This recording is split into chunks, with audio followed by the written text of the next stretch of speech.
உறவுகளுக்கு இனிய வணக்கம். கடந்த 24 மணி நேரங்களில் குவைத்திலிருந்து கிடைக்கப்பெற்ற செய்திகளோடு உங்களை சந்திக்கின்றோம். முதலில் குவைத்தினுடைய நகராட்சி குழுக்கள் பல்வேறு பகுதிகளில் இருக்கும் அரச சொத்துக்களில் இருக்கும் ஆக்கிரமிப்புகளை அகற்றுவதற்கான விரிவான பிரச்சாரத்தை ஆரம்பித்திருக்கின்றது மட்டுமல்லாமல் சட்டவிரோதமாக இருக்கும் குடியிருப்பாளர்கள் அதே நேரத்தில் ஒரு கட்டடத்தில் தீயணைப்பு சம்பந்தமான அனைத்து பகுதிகளிலும் இருக்கின்றதா என்ற தொடர்பான விரிவான ஆய்வுக்கள பணிகளை தொடர்ந்தேர்ச்சியாக மேற்கொண்டு வருகின்றனர். ஒரு கட்டிடத்தில் குறிப்பிட்ட நபர்களுக்கு மேல் வசிப்பவர்களுக்கும் இந்த ஆய்வுகளின் பணிகள் நடைபெற்று வருகின்றன. குவைத்தில் தீயணைப்பு குழுக்கள் ஹவாலி பகுதியில் இருக்கும் ஒரு கட்டிடத்தில் இருக்கும் அடுக்குமாடி குடியிருப்பில் தீயை கட்டுப்பாட்டுக்குள் கொண்டு வந்தனர். யாருக்கும் எந்த காயமும் ஏற்படவில்லை. தற்பொழுது வெயில் காலங்கள் அதிகமாக இருக்கின்ற சூழ்நிலையில் தீப்பற்றுகின்ற சம்பவங்களும் அதிகமாக இடம்பெற்று கொண்டிருக்கின்றது. ஆகவே விழிப்பாக இருங்கள். குவைத்தினுடைய சிறப்பு பாதுகாப்பு படையினர் சிறை பாதுகாப்பு நிர்வாகத்துடன் இணைந்து சீர்திருத்த சிறைச்சாலையில் திடீர் ஆய்வுகளை மேற்கொண்டனர். பல கைதிகளிடமிருந்து மொபைல் போன்கள், கூரிய ஆயுதங்கள், சந்தேகத்துக்கிடமான போதைப்பொருள் உட்பட தடை செய்யப்பட்ட பொருட்களை கைப்பற்றியுள்ளனர். பொருட்கள் சம்பந்தப்பட்ட அதிகாரிகளிடம் ஒப்படைக்கப்பட்டு சட்ட நடவடிக்கைகள் எடுக்கப்பட்டு வருகின்றன.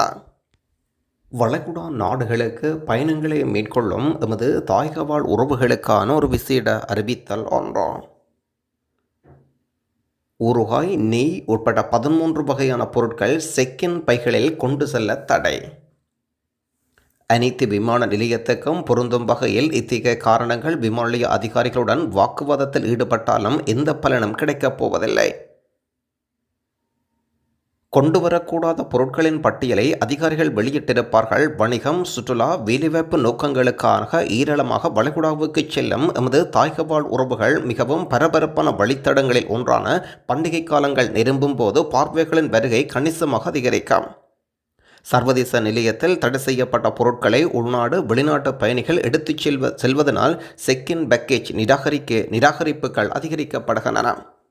செக்கின் பொருட்களில் அடிக்கடி காணப்படும் சில தடை செய்யப்பட்ட பொருட்கள் உலர்ந்த தேங்காய், பட்டாசுகள், தீப்பெட்டிகள், பெயின், கற்பூரம், நெய், ஊறுகாய், எண்ணெய், உணவுகள், சிகரெட், லைட்டர்கள், பவர் பேங்க் மற்றும் ஸ்ப்ரே பொட்டல்கள் போன்ற பொருட்கள். சில பயணிகள் இதை பற்றி தெரியாமல் அனைத்து பொருட்களையும் கொண்டு வருகின்றார்கள். இது ஆபத்தை உருவாக்கும், எளிதில் பற்றக்கூடிய பொருட்கள். இந்த பொருட்கள் வெடிக்கும் திறன் காரணமாக விபத்துக்கள் தீவிரத்தை அதிகரிக்கின்றன.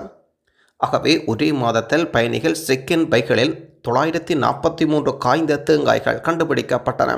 காய்ந்த தேங்காயில் அதிகளவு எண்ணெய் இருப்பதனால் அது தீயை உண்டாக்க காரணமாக எந்த விமான நிலையங்கள் ஊடாக தேங்காய் கொண்டு செல்வதற்கு தடை இருக்கின்றது.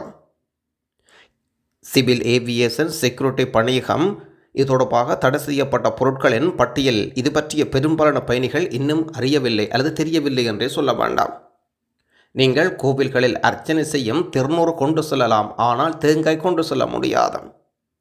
ஆகவே செக்கின் சாமான்களில் நிராகரிக்கும் போக்கு அதிகரித்து வருவது விமானத்தில் எடுத்துச் செல்லப்பட்ட தடை செய்யப்பட்ட ஆபத்தான பொருட்கள் பற்றி பொதுவான பயணிகளிடையே விழிப்புணர்வு இல்லாததை குறைக்கின்றது. ஆபத்தான தடை செய்யப்பட்ட பொருட்கள் தொடர்பாக விமான நிறுவனங்கள் வழிகாட்டுதல்களை தொடர்ந்தும் வழங்கி கொண்டுதான் இருக்கின்றார்கள். தடை செய்யப்பட்ட பொருட்களின் சில பட்டியலை தருகின்றோம். காய்ந்த தேங்காய், பெயின், பட்டாசுகள், தீப்பெட்டிகள், பெயின், கற்பூரம், நெய், ஊறுகாய், எண்ணெய், மின்ஸ் சிகரெட், லைட்டர்கள், பவர் பேங்க், ஸ்ப்ரே பொட்டல்கள் அடங்கும்.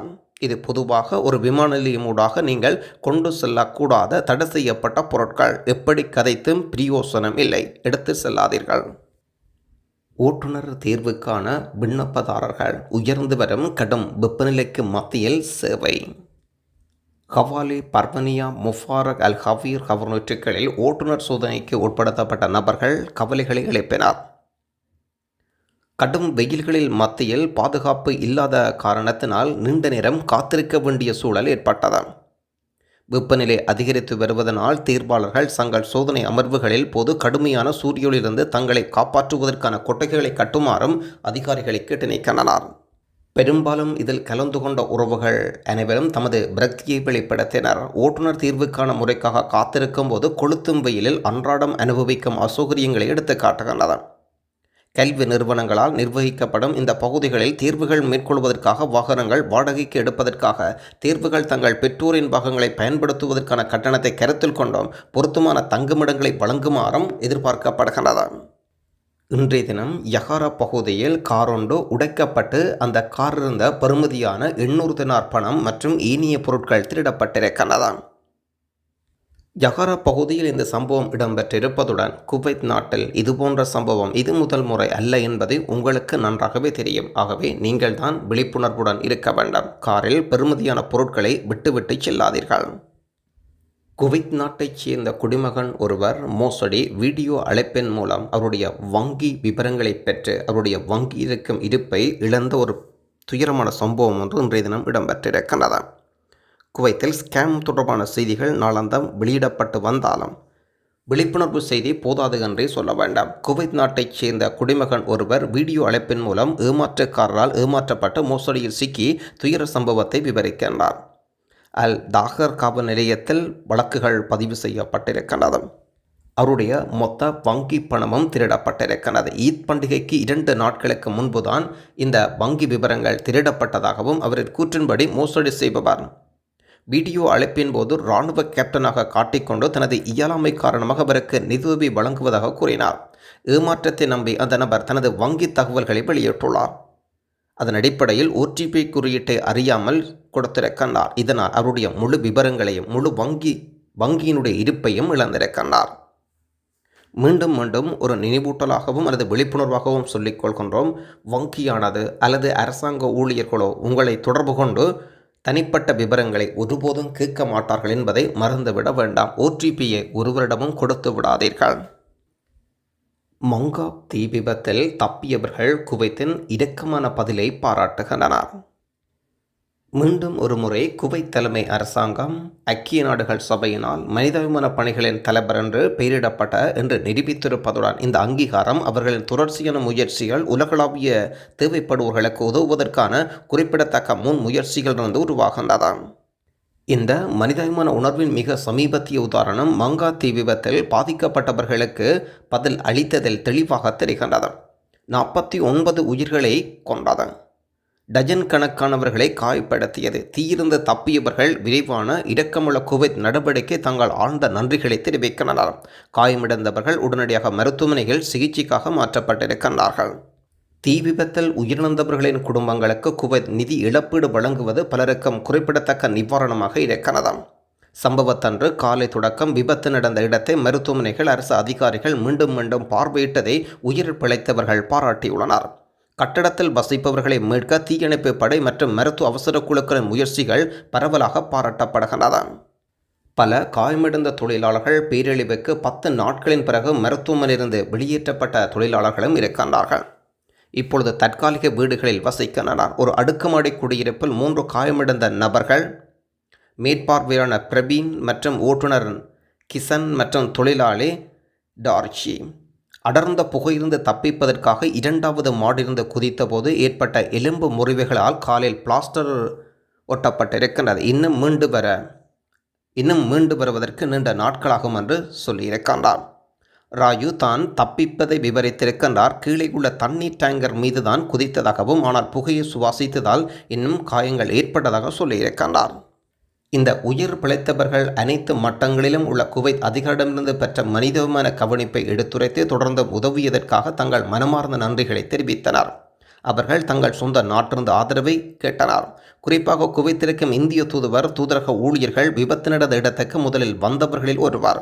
அவர்களின் நல்வரவையும் சரிபார்க்க நிலையான தொடர்பை பேணியதாகவும் காயமடைந்த உறவுகள் சொல்லியிருக்கின்றனர். இதே நேரத்தில் காயமடைந்த உறவுகளை நேரடியாக சந்திப்பதற்கான அனைத்து ஏற்பாடுகளையும் நிறுவனம் சார்பில் ஏற்பாடு செய்து கொடுக்கப்பட்டிருக்கிறது. மற்றொரு அடுக்குமாடி குடியிருப்பில் சமீபத்தில் டிஸ்சார்ஜ் செய்யப்பட்ட 4 நபர்களில் குணமடைந்த சிலர் இன்னும் பூச்சு பூசப்படாத நிலையில் இருக்கின்றனர். 5 மணிக்கு எழுந்து அலறி அடித்ததையும் புகை நிறைந்த படிக்கட்டின் வழியாக தப்பிக்க முயன்றதையும் விவரிக்கின்றார். பின்னர் தனது குடியிருப்புக்கு திரும்பினார் என்றும் தொடர்ந்து கீழே சென்றவர்கள் மூச்சு திணறலுக்கு ஆளானார்கள். தப்பிப்பிழைத்த மற்றொருவர் தொலைக்காட்சி கேபிளை பயன்படுத்தி பல்கனியிலிருந்து இறங்க முயற்சித்து விவரிக்கின்றார். அது முறிந்து வீழ்ந்த போதும் தான் கால்கள் உடைந்ததாகவும் இந்த நபர் விவரிக்கின்றார். குவைத் மற்றும் அவர்கள் தூதரகத்தினால் வழங்கப்பட்ட மனித உதவிகள் முயற்சிகளுக்கு நன்றிகளையும் தெரிவிக்கின்றனர். இதற்கிடையில் மங்கா தீ விபத்தில் காயமடைந்த தொழிலாளரின் உறவுகள் 5 பேர் குவைத் வந்தனர். 4 நபர்கள் வருவார்கள் என்று எதிர்பார்க்கப்படுகின்றது. இன்னும் வந்தவுடன் காயமடைந்த தொழிலாளியின் உடல்நிலை பரிசோதிக்க உறவுகள் நேரடியாக அவர்கள் தங்குமிடங்களுக்கு சென்று பார்வையிட்டு வருவதாகவும் அறிய முடிகின்றது. நன்றி, வணக்கம்.